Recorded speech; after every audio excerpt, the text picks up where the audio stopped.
just talk a little bit about your team's performance this last week in the Conference USA tournament that went over Marshall, and then a really close loss against Middle, who eventually won the women's side.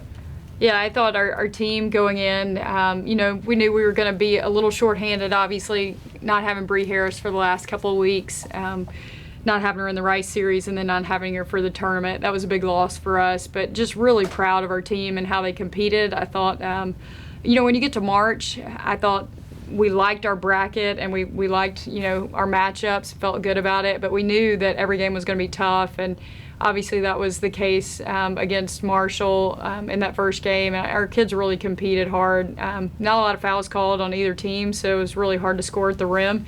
Very physical game, and I thought Annalore really played a dominant game for us. I think she ended up with 22 and 14, and then Dixon in the second half really gave us a spark.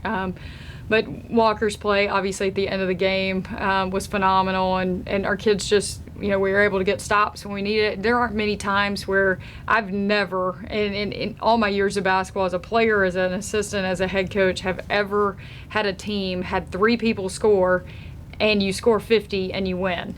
But our defense was really solid. I just thought Mo Bolden on the ball, giving Walker a break on Wheeler some. I thought we were really good defensively, and the kids wanted to win. I thought they played really, really hard.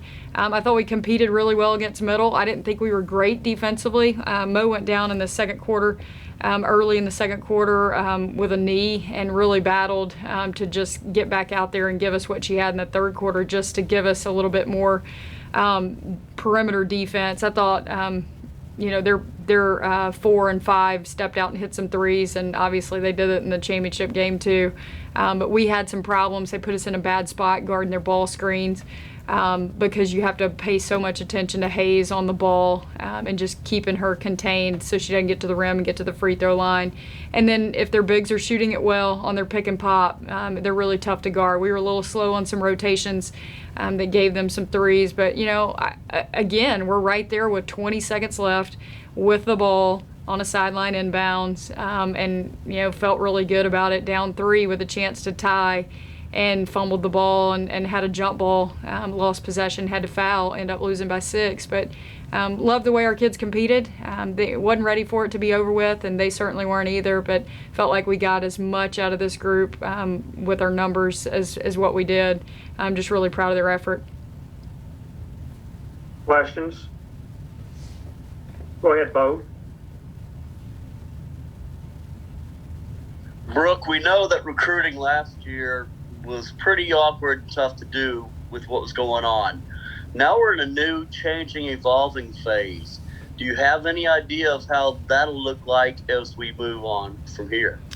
Yeah, I think we've kind of been doing this whole Zoom virtual stuff for a year now, and it's been interesting, but we've been able to actually have some really good conversations and do some really creative and innovative things that I think that our staff has done a really good job with, and just build some relationships. And we've got some commitments from some younger kids already through it that I think are going to be really good for us in the future. But I think the biggest thing is, what you look at with now is the transfer portal. I mean, we're in last week and there are kids just hopping in there left and right. And so I think that and the new legislation of what's probably going to come about with, the one-time transfer deal, I just think that our game is evolving and changing, and recruiting is, look at all the top teams. If you go back and you look at the teams that have won our league over the last 5 years, they've all had impact transfers. And I think it's a big part of our game, both on the men's and women's side. And, I just think it's an interesting dynamic. But we're going to continue to do what they allow us to do as far as be in person when they lift the recruiting ban or dead period. And then we're just going to continue to do our homework and research and build those relationships. Our staff's done a really good job of that, and we're excited about the kids we have coming in and what our roster will look like for next year. Ben? Coach, obviously Annalore had the really solid close of the year against Marshall and Middle Tennessee. I don't know if you've had a chance to have her exit meeting yet, but what will your message be to her entering the off season, her third year in the program? Yeah, we haven't had any of those. We were give them 7 days, the NCAA does, and then we'll start having those meetings. But really excited. I mean, I look at what she's done 2 years in a row now at Frisco, and then she had some really good games throughout the season. I think the one thing that I'll challenge her with, and I think this is going to be a big off season for her, of going from a mentality perspective of, I view myself as one of the best post players in the league. I think we look at her in a different way than what she maybe looks at herself, and her thing is going to be, how do you view yourself, and what, where do you want to take this? Because I think she's got a great chance to turn into a really, really good player in this league, and has had some really good games for us in really big moments. Hey, Coach.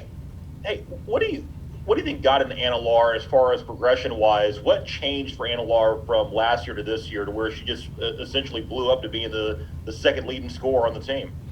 Well, I think, just figuring out, from your freshman year to your sophomore year, you could see her getting more comfortable as the year went on last year, and I thought she played her best basketball down the stretch. I mean, 5 of the last 6 games, she was in double figures against the best teams in the league.